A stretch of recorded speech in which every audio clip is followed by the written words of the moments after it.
ನನ್ನವನು ಭಾಗ 68. ರಾಹುಲ್ ಮತ್ತು ಪರಿ ಇಬ್ಬರೂ ತುಂಬ ಗಟ್ಟಿಯಾಗಿ ತಬ್ಬಿಕೊಂಡು ರಾತ್ರಿ ಮಲಗಿದ್ದರು. ಒಬ್ಬರ ಉಸಿರು ಒಬ್ಬರಿಗೆ ತಾಗುತ್ತಿತ್ತು. ಅವನ ಉಸಿರು ಇವಳಿಗೆ, ಇವನ ಉಸಿರು ಅವನಿಗೆ. ಒಮ್ಮೊಮ್ಮೆ ನಿದ್ದೆಗಣ್ಣಲ್ಲೂ ಕೂಡ ಅವರವರು ಪರಸ್ಪರ ಒಬ್ಬರಿಗೊಬ್ಬರು ತುಟಿಗಳಿಗೆ ಮುತ್ತುಗಳನ್ನು ಕೊಟ್ಟಿಕೊಳ್ಳುತ್ತಿದ್ದರು. ಪರಿಗೆ ಕೊಟ್ಟಿದ್ದ ಮಾತನ್ನು ಎಂದೂ ಕೂಡ ಮರೆತಿಲ್ಲ. ಪರಿ ಯಾವಾಗ ಸಮಾಜದ ಜನರ ಎದುರಿಗೆ ನಮ್ಮ ಮದುವೆಯಾಗುತ್ತದೆಯೋ, ಎಲ್ಲರೂ ನಮ್ಮನ್ನು ಗಂಡ ಹೆಂಡತಿ ಅಂತ ಒಪ್ಪಿಕೊಳ್ಳುತ್ತಾರೋ ಆವಾಗ ಮಾತ್ರ ನಮ್ಮಿಬ್ಬರ ಫಸ್ಟ್ ನೈಟ್ ಅಂತ ಹೇಳಿದ್ದಳು. ಅದನ್ನು ರಾಹುಲ್ ಚಾಚು ತಪ್ಪದೆ ನಡೆಸಿಕೊಂಡು ಹೋಗುತ್ತಿದ್ದಾನೆ. ಪ್ರತಿ ಹೆಣ್ಣು ಮಕ್ಕಳಿಗೂ ರಾಹುಲ್ ರೀತಿ ಗಂಡನೇ ಸಿಕ್ಕಿದರೆ ಎಷ್ಟು ಚೆನ್ನಾಗಿ ಇರುತ್ತದೆ ಅಲ್ಲವೇ? ರಾಹುಲ್ ಪರಿಯನ್ನು ತುಂಬ ಪ್ರೀತಿಸುತ್ತಾನೆ. ಅವಳು ಅವನ ಎದೆಬಡಿತ. ಆದರೂ ಆ ಎದೆಬಡಿತ ತನ್ನ ಎದುರಿಗೆ ತನ್ನ ಬಾಹುಗಳ ಮಧ್ಯೆ ಇದ್ದರೂ ಅದನ್ನು ಏನೂ ಮಾಡಲು ಸಾಧ್ಯವಾಗುತ್ತಿಲ್ಲ. ಅಂದರೆ ಅವನಲ್ಲಿ ಎಷ್ಟು ನಿಷ್ಕಲ್ಮಶವಾದ ಸುದೀರ್ಘವಾದ ಪ್ರೀತಿ ಇರಬೇಕು ಅವಳ ಮೇಲೆ ಅಲ್ಲವೇ? ಆ ಪ್ರೀತಿ ಪ್ರತಿ ಹುಡುಗಿಯರಿಗೂ ಸಿಕ್ಕಿದರೆ ಚೆನ್ನಾಗಿರುತ್ತದೆ. ಈಗಿನ ಕಾಲದಲ್ಲಿ ಪ್ರತಿಯೊಬ್ಬರೂ ದೇಹ ಸುಖಕ್ಕೆ ಪ್ರೀತಿ ಮಾಡುತ್ತಾರೆ. ಮನಸ್ಸಿನಿಂದ ಮನಸ್ಸಿಗಾಗಿ ಪ್ರೀತಿಸುವ ಜನಗಳು ಕಡಿಮೆ ಅಲ್ಲವೇ? ಈ ವಿಷಯದಲ್ಲಿ ಅದೃಷ್ಟವಂತೆ. ಅವಳಿಗೆ ಹೊಳೆಯುವ ನಿಜವಾದ ವಜ್ರ ಸಿಕ್ಕಿದೆ. ಬೆಳಿಗ್ಗೆ ಎಚ್ಚರವಾದಾಗ ರಾಹುಲ್ಗೆ ಅವಳನ್ನು ನೋಡಿ ತುಂಬ ಖುಷಿಯಾಗುತ್ತದೆ.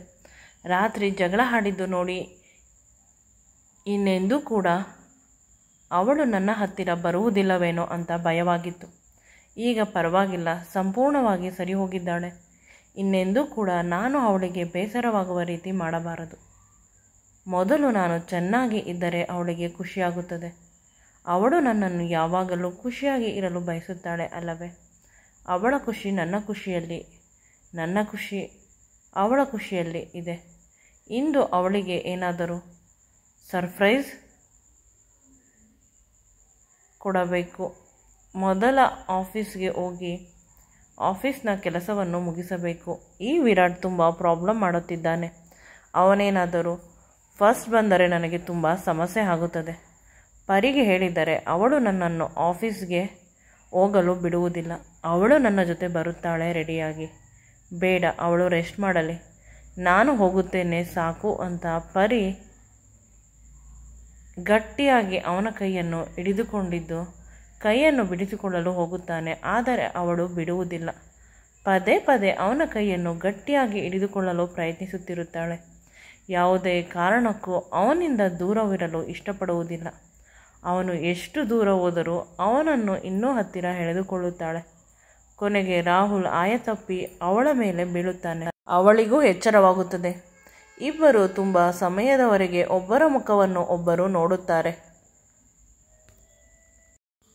ಇಬ್ಬರು ಪರಸ್ಪರ ಒಬ್ಬರಿಗೊಬ್ಬರು ಅದೇ ರೀತಿ ಇರಬೇಕಾದರೆ ಒಂದು ಹೊಸ ಐಡಿಯಾ.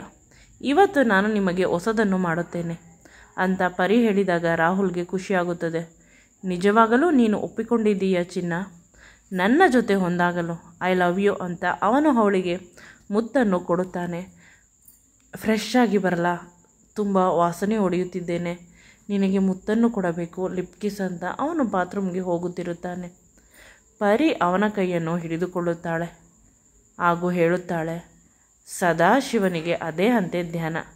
ನಾನು ನಿಮಗೆ ಮುತ್ತನ್ನು ಕೊಡಲು ಬಯಸಿದ್ದು, ದಯವಿಟ್ಟು ಹತ್ತಿರ ಬನ್ನಿ ಅಂತ ಪರಿ ಹೇಳಿದಾಗ ಇಬ್ಬರು ಸ್ವಲ್ಪ ಹೊತ್ತು ಇಂಟಿಮೇಟ್ ಆಗುತ್ತಾರೆ. ಸ್ವಲ್ಪ ಸಮಯದ ನಂತರ ಪರಿ ಹೇಳುತ್ತಾಳೆ, ಚಿನ್ನು, ಇಂದು ನಾನು ನಿಮಗೆ ಸ್ನಾನ ಮಾಡಿಸಲ್ಲ? ರಾಹುಲ್ಗೆ ಶಾಕ್. ಚಿನ್ನು ಅಂತ ನನ್ನನ್ನು ಕರೆದಿಯ ಬಂಗಾರಿ ಅಂತ ಕೇಳುತ್ತಾನೆ. ಅವಳು ಹೌದು, ಚಿನ್ನು ಎಂದರೆ ಬಂಗಾರ ಅಲ್ವಾ? ನೀವು ನನ್ನ ಬದುಕಿನ ಚಿನ್ನ. ಚೆನ್ನಾಗಿಲ್ಲ ಅಂದರೆ ಬೇರೆ ಯಾವುದಾದರೂ ಯೋಚಿಸುತ್ತೇನೆ ಅನ್ನುತ್ತಾಳೆ. ಆಗ ರಾಹುಲ್, ಬೇಡ, ಇದೇ ತುಂಬ ಚೆನ್ನಾಗಿದೆ. ನೀನು ಏನು ಕರೆದರೂ ಮುದ್ದೆ. ಬೇಕಾದರೆ ರಾಹುಲ್ ಅಂತಾನೇ ಕರೆ, ನನಗೆ ಯಾವುದೇ ಸಮಸ್ಯೆ ಇಲ್ಲ. ನೀನು ಹೇಗಿದ್ದರೂ ನನ್ನವಳು. ಏನೂ ಇಲ್ಲ, ನಾನು ನಿಮಗೆ ಇಂದು ಸ್ನಾನ ಮಾಡಿಸಬೇಕು ಅಂತ ಅಂದುಕೊಂಡೆ. ಪ್ಲೀಸ್.